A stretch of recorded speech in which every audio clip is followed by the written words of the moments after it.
Ingredients और finest grading से बनते हैं लाजवाब टेस्टी मसाले। राजेश मसाले। क्या चटपटा है राजेश मसाला, ट्राई करिए। अच्छा, राजेश मसाले।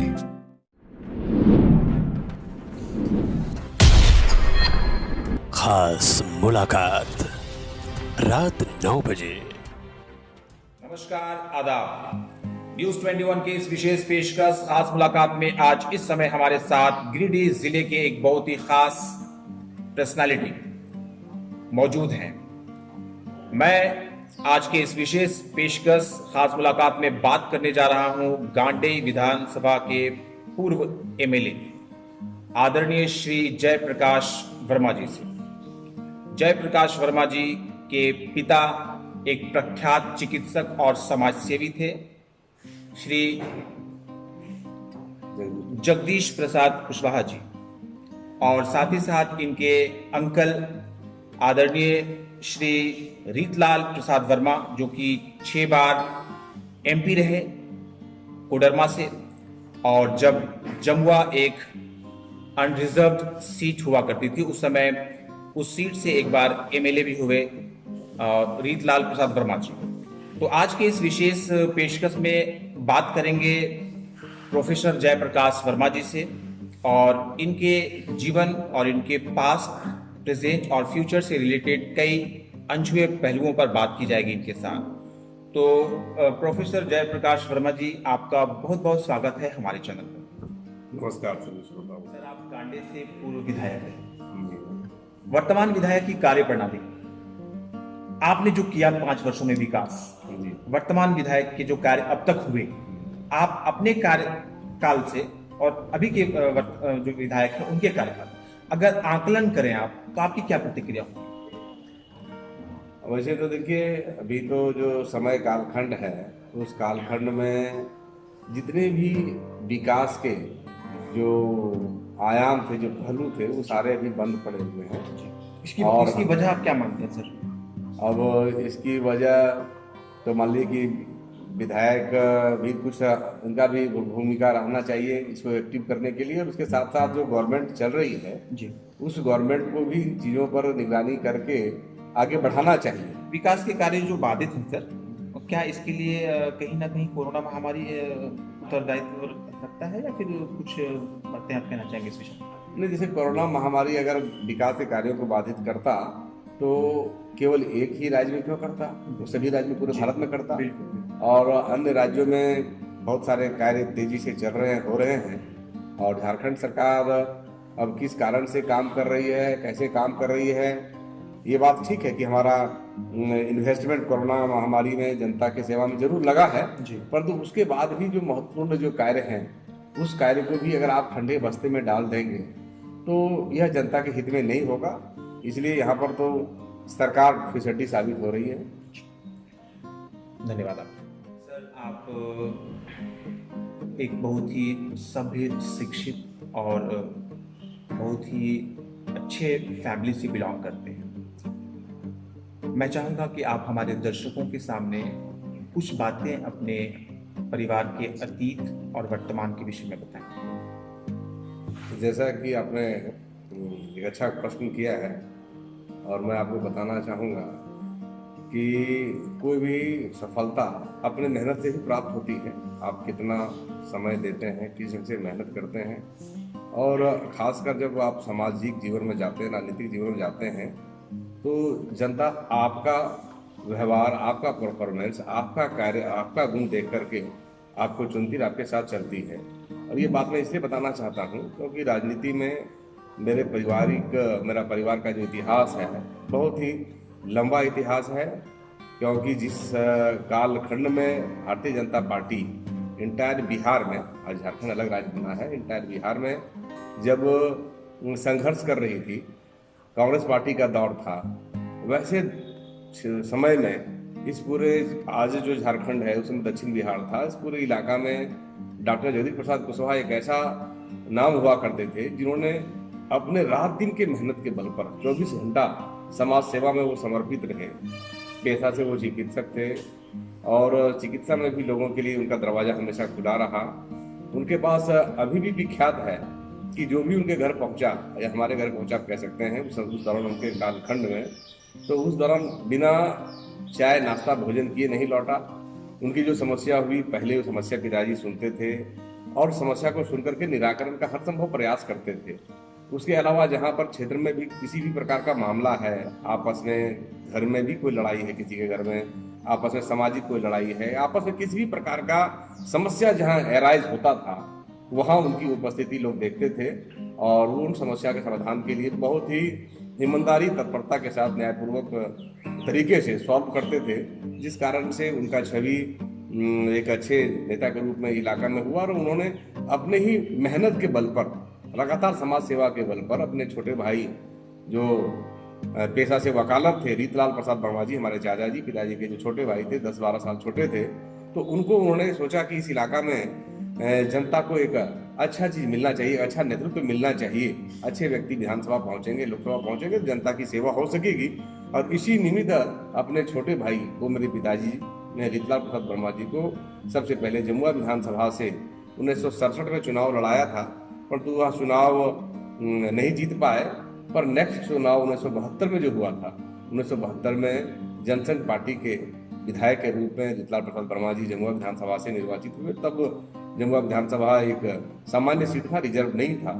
और उसके बाद जस्ट जो 77 में जो लोकसभा का जो चुनाव हुआ, उस लोकसभा के चुनाव में कोडरमा से उन्हें प्रत्याशी बनाया गया। और एक जनता से जो लगाव और जो प्रेम मेरे पिताजी ने जो पैदा किया था, जो विकसित किया था, उसका फलाफल ये निकला कि उनके मेहनत से केवल एक बार नहीं, 6 बार मेरे चाचा रीतलाल प्रसाद वर्मा जी कोडरमा लोकसभा क्षेत्र के सांसद रहे। 77 से कंटिन्यूड रहे। 1-2 ऐसे अवसर आए जिसमें उनको हार का सामना करना पड़ा था और बहुत अच्छा परफॉर्मेंस, क्योंकि मेरे जो पिताजी थे, बाद में लोगों के कहने पर ही 1978 में जब चाचा जी सांसद बन चुके थे, तो लोगों ने उनको मुखिया का चुनाव लड़ाया, फिर प्रमुख बने, वो जमुआ के प्रमुख लोगों ने बनाया, तो प्रमुख का भी जिम्मेदारी उन्होंने बहुत बेहतर तरीके से निभाया। और उसके अलावा इंटायर क्षेत्र को देखा, भारतीय जनता पार्टी के 3 बार जिला अध्यक्ष भी वो रहे। और जो भी संघ की गतिविधियां होती थी, जनसंघ की जो गतिविधियां होती थी, वो सारी जनसंघ की गतिविधियां केवल जिला के लिए ही नहीं, मैं तो बताना चाहता हूँ कि कोडरमा जिला हो गया, हजारीबाग जिला हो गया, आपका धनबाद जिला हो गया, आप बोकारो जिला हो गया, इन तमाम इलाकों में मैंने भारतीय जनता पार्टी है कहने की जनसंघ का प्रचार प्रसार को इतना अधिक बढ़ाया था कि उस दौर में पूरे बिहार में भारतीय जनता पार्टी के 1, 2 या 3 सांसद हुआ करते थे। उस दौरान रीतलाल प्रसाद वर्मा जी सांसद रहे, तेजस्वी प्रसाद जी की कृपा से। तो हम कह सकते हैं, ये मैं इतिहास, आपने प्रश्न किया था, इसलिए मैं थोड़ा सा आपके सामने शेयर मैंने किया है। और जहाँ तक मेरे बारे में बात है, मैं आपको बताना चाहता हूँ कि हमारे पिताजी का देहांत जो है 1999 में हो गया, 27 जनवरी 1999 में हो गया। और मैं 1995 से राजनीति में सक्रिय हुआ हूँ। उसके पहले भी घर में तमाम चीज़ों को मैं संचालित करता था। जब मुझे समय मिलता था, जब मैं छुट्टियों में घर आता था, तो मैं भी पिताजी के साथ हाथ बढ़ाता था, उनको देखता था, उनकी कार्यवाही को देखता था। और उसी के अनुरूप मैंने भी काम प्रारंभ किया और मैंने काम किया भी। 1995 से मैं सक्रिय राजनीति में रहा और फिर बाद में मैं कॉलेज में लेक्चरर के रूप में भी नियुक्त किया गया। मैं लेक्चरर रहते हुए भी जनता की सेवा में लगातार काम कर रहा था। और जनता का जो मेरा संघर्ष जनता ने देखा और जो राजनीतिक दल ने देखा, उसके बाद मैं कहना चाहता हूँ 2014 में भारतीय जनता पार्टी ने मुझे प्रत्याशी बनाया और मैं कांडी विधानसभा से एमएलए बना। उसके बारे में मैं थोड़ा सा अपने बारे में पीछे बताना चाहता हूँ कि जब मैं आया तो 2000 के कालखंड में, 5 साल की मेहनत से 2000 के कालखंड में, चूंकि हम लोग तो भारतीय जनता पार्टी को एस्टेब्लिश करने वाले लोग थे, परंतु जहाँ तक जनता का एक मांग होता है, जनता की सोच होती है कि नहीं, आपको जनप्रतिनिधि बनना चाहिए, समाज सेवा में आने के जनप्रतिनिधि का दायित्व होना चाहिए। तो जनता के मांग के आधार पर मैं 2000 में भी जब भारतीय जनता पार्टी ने मुझे प्रत्याशी के रूप में नहीं चुना, तो लालू जी हमेशा अपना हाथ बढ़ाते रहते थे और मैं राष्ट्रीय जनता दल से 2000 में बगोदर विधानसभा से मैं प्रत्याशी बना था और बेहतर परफॉर्मेंस हमारा उसमें हुआ था। उस समय भी जीतने की बड़ी संभावनाएं थी। परंतु राजनीति में भी आप जानते हो कि अनिश्चितताओं का माहौल होता है। लोग बहुत सेंसिटिव होते हैं, किसी किसी बात पर फैसला बदलते हैं, फैसला बनाते हैं। तो पता नहीं ऐसा कोई संवेदना का सब्जेक्ट लोगों के बीच हमारी विपक्षी पार्टियों में देने का काम किया, जिस कारण से मैंने जीतते जीतते भी मैं बगोदर से 2000 का चुनाव हार गया था। और उसके बाद फिर उसमें तो संयुक्त बिहार था और बाद में बिहार से झारखंड बना, और झारखंड बना फिर तो हम लोग का संघर्ष का दौर था। हम जनता के बीच संघर्ष कर ही रहे थे, उस समय से भी लगातार संघर्ष करते हुए जब भारतीय जनता पार्टी को लगा 2014 में, तो उन्होंने मुझे घंटे से प्रत्याशी बनाया। और ये लंबे समय से जहाँ पार्टी जीत नहीं पा रही थी, हम लोग चुनाव जीते। और उसके अलावा मुझे प्रत्याशी बनाने का फलाफल पार्टी को भी मिला। जो बगोदर सीट भारतीय जनता पार्टी की भी नहीं जीतती थी, वहाँ भी हम जीत पाए। जमुआ भी हम लोग हारे हुए थे, वहाँ भी हम लोग ने जीत दर्ज किया था।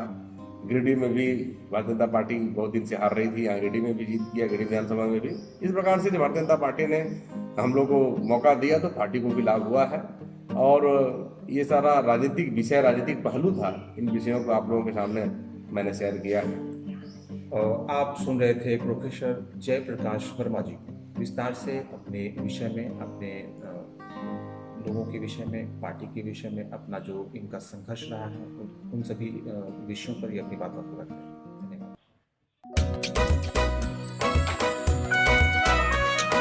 हर पल मस्ती और रंगीन विद सतमोला नमकीन, इससे बेटर है नथिंग। सतमोला नमकीन डिफरेंट टेस्ट है बेमिसाल, पनीर भुजिया भी कमाल, इसके टेस्ट के सब शौकीन। हाँ सतमोला नमकीन, सतमोला स्वीट्स एंड नमकीन, इससे बेटर है नथिंग। हाँ सतमोला नमकीन। You are a very well qualified person. Okay. In politics, it is rare. Most of the politicians are not high qualified or highly qualified, but you are as an exception of it. You are a professor. Yeah. And I would like to know to you, a person like you is in politics. So what is the exact definition of politics? How will you encourage the youths who are getting education or being educated by their parents? How will you call them to come forward and to join the politics, to change the scenario, present scenario? In especially Jharkhand, you can understand what is the current What you condition. want to say, What is the current condition of the politics and the politicians, in Jharkhand? So, as a lecturer, as a very prominent leader of BJP, what is your opinion and thought about it? What should the youth do now? This is a very good question. What is the thought of a youth in Jharkhand? They can enter in the politics or not? I also hope that the politics is a not good thing. The politics is a dirty game, as each and every person used to say. Yeah. So this is very difficult to be a honest person, to be a person beyond the corruption. This is very difficult living this kind of life. But nobody believe that I am a person, I am a different type of person. I am not in the practice of corruptions. I am beyond that. So the officers and the persons who are near and dearer to you, the political party in which you are, they also don't like you.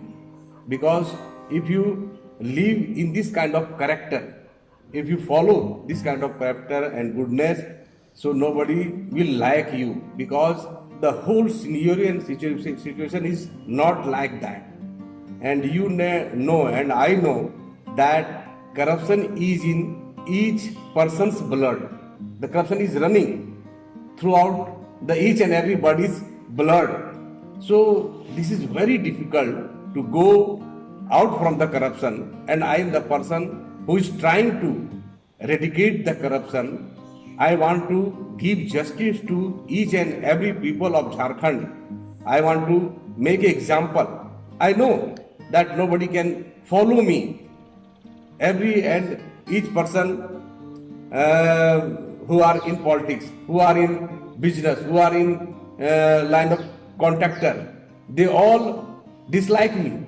They don't like me because I don't want to make extra money, which the government will provide me as a payment. I agree with that. I am happy with that payment. So this is a very difficult, and now at the present time, the environment is going to in change, in the position of change, and the people, the notion of the people, the notion of the public, they are changing their notions. Their notions are going to be changed. They also want to see a good leader, and if the people wants to see the good leader, then the hope of the youth to join the politics. If the people don't change their idea and thought, the people also wants to do their works, giving the bribe. The people also ready to offer. They offer you, sir, please take this money and do my work. So every people have to change their idea, and the notion of the politician also must be changed. Then if this kind of situation we can able to create, we can create like this kind of environment of the society, then the youth can do good thing in politics. And I hope that there is a very scope for the youth. They have the person who have good idea, the person who can live like me, they can follow the path of me, they can join the politics, and we all get together, change the situation of the Jharkhand, and after the Jharkhand, the India, we can talk about the India.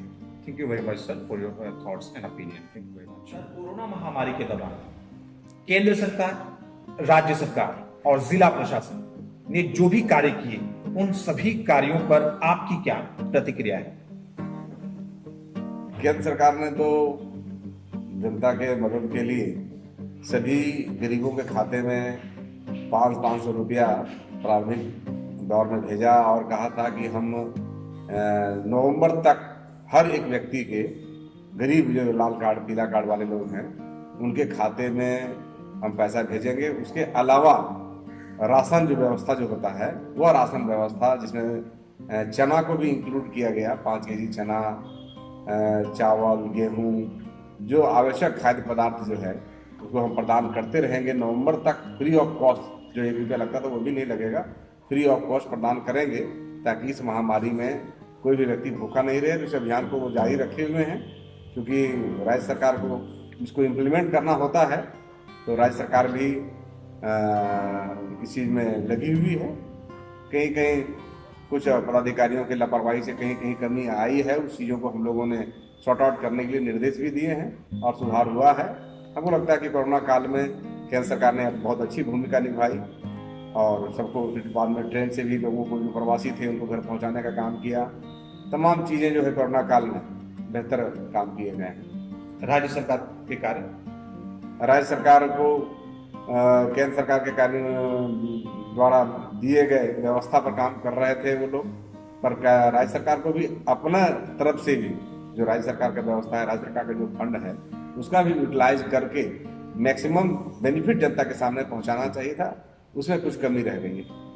जिला प्रशासन के विषय में आप क्या कहना चाहेंगे, जो इनके कार्य रहे हैं कोरोना महामारी के दौरान पूरे शहर में?